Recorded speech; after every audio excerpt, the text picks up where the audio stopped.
Jack Doherty began in 2016 with stunts that built him over 15 million YouTube subscribers, 10 million TikTok followers, and a $2 million net worth by 2025. But beneath this success lies a collapse. We'll trace it step by step. Jack's ascent relied on bold pranks, but his downfall, from a McLaren crash to platform bans and a public breakup, reveals self-inflicted ruin. We'll cover this in its entirety. This is the satisfying downfall of Jack Doherty. Make sure to like the video, subscribe if new, and let's begin. In 2016, 12-year-old Jack was just a Long Island kid with a smartphone. YouTube offered a platform for anyone to shine, and Jack took it. His story starts here, not with the scandals, but the roots of a creator whose ambition outpaced caution. Jack Colin Doherty grew up in Seacliff with his Irish father Mark, Polish mother Anna, brother Michael, and sister Joanna. Mark supported his ventures. Anna was a bit more critical. At North Shore High School, graduating in 2021, his chronic ADHD fueled restlessness, a trait that would drive his pursuit of attention. July 15, 2016, Jack's channel launches on YouTube, a quiet start to what becomes a very loud saga. And September 29th, he drops Marker Flip twice in a row, a very basic stunt, flipping a marker upright twice, but it racked up 29 million views over time and got him his first 100 subscribers in a couple of days. January 13th of 2017, he ups the ante with I Flipped All These, a viral hit cementing his niche as the flipping prodigy. At 13, Jack's got a spark, turning mundane tricks into digital gold that nobody else is doing. But while he's stacking views, something's brewing off screen, and it's not pretty. School's where it starts showing. North Shore High School isn't Jack's priority. YouTube is. Diagnosed with chronic ADHD, he's a whirlwind in class, interrupting teachers, drifting off, and racking up absences.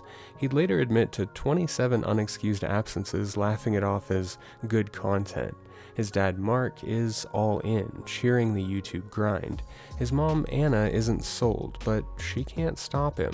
This isn't just a kid skipping homework, it's a deliberate pivot. Rules out, clout in. At 13, he's already betting his future on a screen, and that gamble's got teeth. Think about this for a second. Most kids at that age are stressing over grades or sports. Jack's rewriting that playbook. He's not wrong about the content part. Those early videos are pulling eyes, laying a foundation for millions of subscribers. But here's the catch. Every skipped class, every I'll film instead, is a brick in a wall of defiance. It's working now, views are up, fans are hooked, but it's a tightrope. One slip and the whole thing could wobble, and trust me, it definitely does. By 2018, Jack's channel is picking up steam. He's moved past markers to water bottles, then full-on stunts in trampoline parks and public spots. Subscribers climb into the thousands. He's got this athletic, cocky vibe. Think the Paul brothers, but younger and more raw. He's not some bedroom vlogger anymore. He's starting to get a name out there, a kid with a following. But that spotlight's double-edged sword. More eyes mean more critics, and Jack's about to feel the heat. Enter the 2018-2019 era. Jack is 15, and he locks horns with Ninja, the Fortnite streaming titan. It's a messy spat over a refund. Details are murky, but Jack claims that Ninja's in the wrong. Fans accuse him of faking texts for clout, and the feud spills across YouTube and Twitter, boosting views, but piling on dislikes. There's no lawsuits and no fists, just pure internet beef. But here's what Jack learns. Stir the pot and people watch. It's a lesson he'll carry, for better or definitely, as we know now, for worse. This Ninja clash is actually pretty fascinating, not because it's huge, but because it's a preview. Jack's not afraid to punch upwards, even if it's sloppy. He's 15, taking on a streaming giant, and yeah, he gets roasted, but he also gets noticed. That's the game he's playing, attention at any cost. It's a gamble that pays off short term, subs tick up, he's trending, but it's planting a seed. Controversy's a drug in this space, and Jack is already hooked. hooked. Most creators would dodge the hate. Jack leans in, and that's where the trouble really starts rooting. Come early 2020, Jack's still 16 at North Shore High, but YouTube is his life. Over 1 million subscribers by now. He scores a spot on Dr. Phil in an episode called Neighborhood Prankster or Menace to Society. It's about neighbor complaints. His stunts are too loud and too wild. Jack doesn't blink, shows zero remorse, and argues with Dr. Phil. He cuts the segment short. It's a defiant flex on national television. Post Dr. Phil, Jack hits the streets. 2020 to 2023, he's all over public spaces. Walmart, Target, you name it. The floor is lava challenges, jumping on shelves, dodging staff, pure chaos. Millions are actually watching now. Cops get called at water parks, trampoline parks. He's banned left and right. But to Jack, it's a win. Every ejection's a viral clip. Then, October 2023 drops a bomb that absolutely changes the game. Karinikoff's Halloween Party, LA. Jack's a known influencer now, mingling with the elite. A verbal spat, details hazy, but it turns ugly fast. His bodyguard Kane Kong clocks Chase Gardella, knocks him out cold. A few months later, Chase files a lawsuit against Jack and his bodyguard, assault and battery. It's not just a headline, it's a legal chain around Jack's neck. Come late 2023, and Jack Doherty has a critical stretch. Last time, a Halloween lawsuit loomed. Now 20, turning 21, with millions of followers, he's hit by legal walls, ethical storms, and a personal rift. This is where Jack's pressure cooker starts hissing. December 2023, Jack's a heavyweight, 15 million YouTube subs, 10 million on TikTok, but a storm breaks. Streamers Natalie Reynolds and Neon accuse him of grooming, scouting underage girls for OnlyFans, and then signing them at 18. It's a wildfire online. Jack fires back on X, saying it's the most baseless accusation imaginable. No evidence, he says, and none surfaces. No charges, no docs, but the stain sticks. His girlfriend, McKinley Richardson, whom he started dating in late 2023, briefly leaves him, overwhelmed by the mess, though they do patch it up by mid-2024. This is a gut punch. Grooming is no small claim. It's a career killer. If it holds, Jack dodges the legal bullet, but the court of public opinion doesn't care about proof. Half his fans shrug it off, and half turn sour at this moment. McKinley's exit, however short, shows the cracks aren't just online, they're personal. She's back later, sure, but that moment's a red flag and a hint at the future. Jack's chaos isn't just his burden, it's bleeding into his life. I got you. Of course. We're done for the day. Hey, my fans come first. Do I have to call the deputies in? Come on, no, the day is done. It's a little girl, bro. The day is done. I will rue this day. I'll rue it. Can we just leave? You said you were escorting us off the property. Being trespassed from all Walt Disney World property to include, but not limited to, our theme parks, our Disney water parks. March 25th of 2024, Jack's 20 and still at it, now hitting theme parks. Disney World. He disrupts, gets trespassed by a sheriff, and banned. Come the very next day, Universal Orlando. Same deal, kicked out again. Videos catch it, Jack's arguing, escorted off. His playground's shrinking fast, as more and more locations want absolutely nothing to do with him. These aren't mall cops, these are corporate giants with legal muscle. Disney and Universal bans aren't slaps, they're doors slamming shut. Jack's built his brand on public chaos, but now those spaces where chaos can reign are locking him out. 2024 live streams get ugly. Izzy Prime slaps Jack on air, bam, viral. Island Boys pile on, another slap but more clips. Then Fousey, Jack calls him Beta. Fousey swings, full assault, live on video.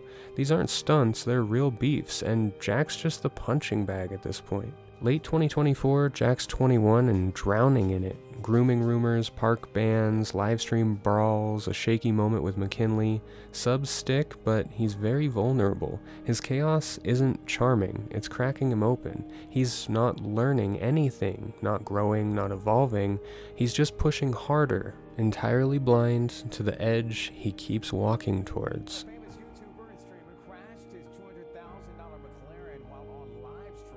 October 5th, 2024, Jack's in his McLaren 570S, streaming on Kick, Florida's Turnpike. Rain's pouring, he's on the phone, reading chat.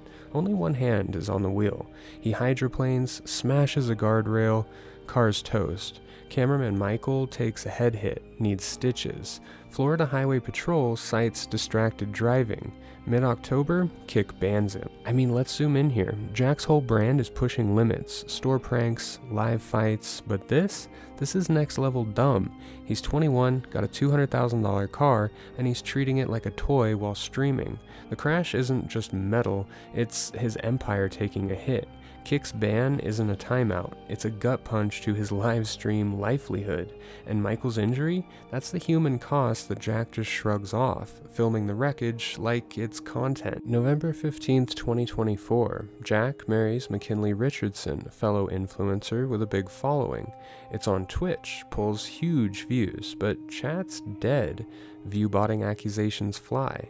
Jack blames Party.com, denies faking it, but it doesn't matter. His big day is just a punchline, tainted by doubt. This wedding's a curveball and a mess. After the crash, you'd think Jack might lay low and rebuild. Nope, straight to a live stream marriage with McKinley, his rock since 2023.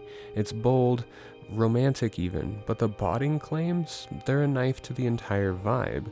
Jack spent years chasing authenticity, real stunts, real pranks, real chaos, and now his wedding looks rigged.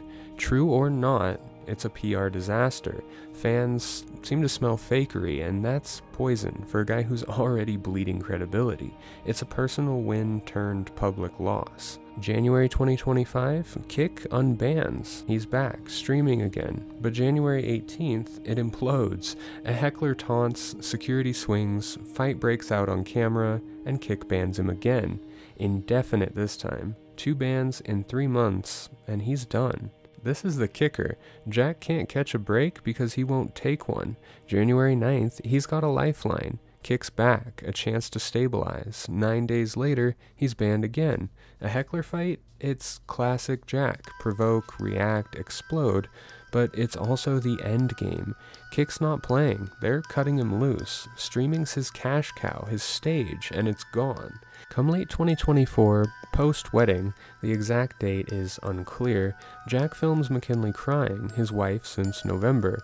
He pushes her to pose, and great thumbnail. This clip finds its way onto X, and outrage erupts. Abusive, exploitative, fans scream. No charges, but the damage is brutal to his reputation. 2024 rolls on. The Halloween lawsuit lingers. October 2023's bodyguard punch. State Farm sues him in 2024, claiming Jack's insurance doesn't cover willful acts tied to his content gig. By March 28, 2025, it's still unresolved.